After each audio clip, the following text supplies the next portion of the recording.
Hey, deserving listeners, it's just me today. If you were to somehow approach my supervisees and particularly my supervisees, I guess my students too, but particularly if you were to somehow contact some of my supervisees, people that new therapists that I'm supervising, if you were to talk to them and ask them in confidence what they disliked about me the most, there would probably be, a pretty sizable list because I have all my various flaws and any flaw you have is likely to emerge in supervision. But one of them would be that I will rant often about confidentiality and about how to follow certain regulations and standards of care when it comes to couples counseling, family therapy. And what they would say is, well, Kirk's always yelling at us about making sure that everyone signs the disclosure statement and never getting involved in the court and avoiding custody battles. And, whenever there's sort of different modalities of family and couples and individual, that we have to follow all these stupid rules. And the thing is that the reason why I am annoying about it is because I am worried about everybody, because I have read many cases and seen many cases firsthand of therapists who make these mistakes and then end up getting in big trouble for it. And the instances in which you're going to get in trouble are rare. You could perhaps go your entire career without ever even having a complaint waged against you, let alone getting in a specific trouble like the kinds of things that I rant and rave about in terms of this stuff. But why take the chance when you can avoid it so easily? That's my whole thing. It's like, if you just follow a certain set of very simple rules, you can avoid a huge amount of headache and annoyance and sleepless nights worrying about it. Honestly, whenever I talk with people who are getting sued or having a complaint waged against them, the actual consequences aren't that big of a deal, which I'll get into later. But the biggest 99.9% of the toll it takes on a therapist is the waiting, the shame, the wondering what's going to happen. And, I have therapists, and I've been through it myself, where you're worried that a complaint is going to happen. You're worried that a client is going to go to the state licensing board and complain about you. The complaint hasn't even happened yet, and you're just worried they might do it, and that'll keep you up late at night worrying about things. There's just a special place in our brain for the anxiety of a therapist who is worrying about a complaint. It's very intense. I think it's because as therapists, we're all really dedicated to trying to make the world a better place, and we're very dedicated to trying to do well by our clients. And when there is the risk of a lawsuit or a complaint, it totally is antithetical to our life's mission. The other thing is that therapists, in my experience, even experienced ones, have a very loose grasp on ethics and legal issues. And when they engage in some kind of complaint process or legal process, they feel very insecure about their knowledge and about what's going to happen. And so that just raises their anxiety. So that's what I want to talk about today. I want to talk about a very common mistake of confidentiality that therapists will make that will land them in court or in a complaint hearing. This is inspired by a case sent to me by my malpractice insurance. If you've been listening to this podcast for a while, particularly if you're a patron, you know that I will get sent a newsletter.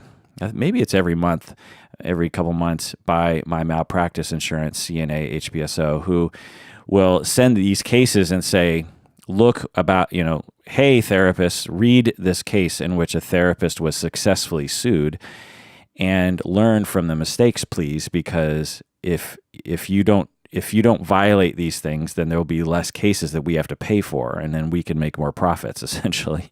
Well, everyone wins if people read these newsletters. And whenever I read them, I think, man, I should talk about this on the podcast because there's so many little interesting details in here in this real story in which a therapist got had their license sanctioned, shall we say. And there's definite themes to these malpractice claims.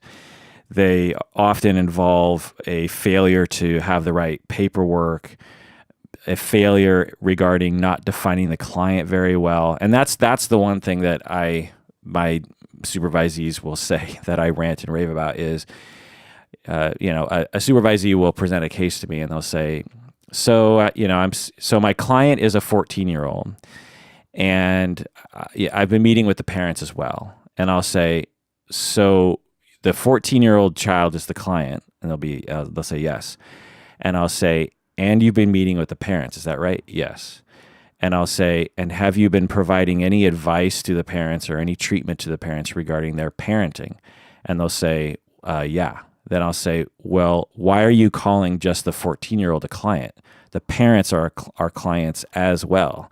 And they'll look at me like, oh, and I'll talk about this, I don't know, once a month. And the reason why it takes a while or never for my supervisees to really get it is because the rest of the world doesn't operate this way. There's this really, really stupid culture, and even in the field of family therapy, in which agencies, particularly, and I'm generalizing here, of course, there's certain agencies I'm sure that are doing a better job than others, but in my experience, these mental service agencies, I don't know the exact term, but mental health agencies that are mainly Medicaid or medical coupon clients will define the client as the teenager or the child, and the parents will come in and siblings will come in and maybe grandparents come in as well to family sessions, but the agency sees the child as the client and the other people as not the client.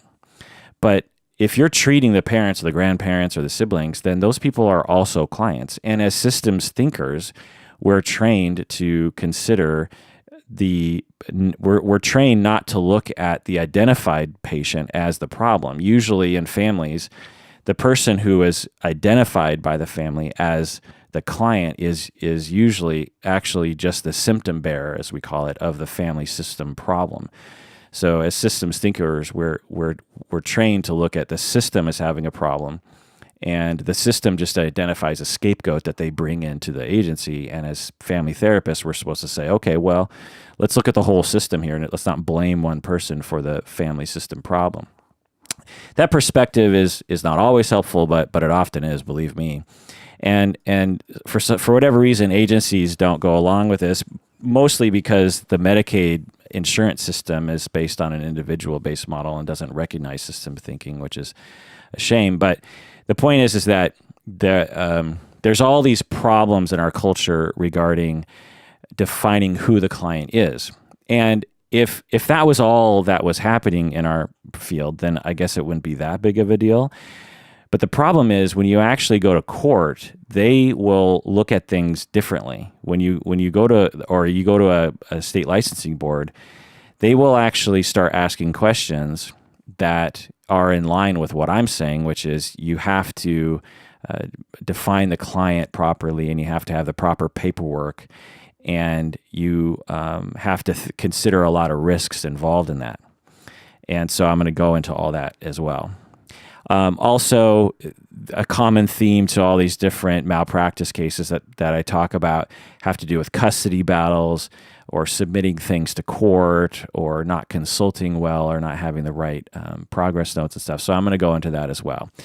All right. Welcome to the Psychology in Seattle podcast. I am your host, Dr. Kirk Honda. I am a therapist and a professor. This episode is just for patrons of the podcast. So if you're listening to this and you're not a patron of the podcast yet, this episode will end before the content begins. The content will probably be, an hour or so. If you want to hear the full hour-long episode, you have to become a patron of the podcast by going to patreon.com. That's patreon.com. Become a patron and you'll get access to hundreds of patron-exclusive episodes, including this one, in which we do deep dives into various different topics, not just therapist-related topics, but all sorts of things. And also remember that when you become a patron, part of your monthly pledge goes towards various charities that we support.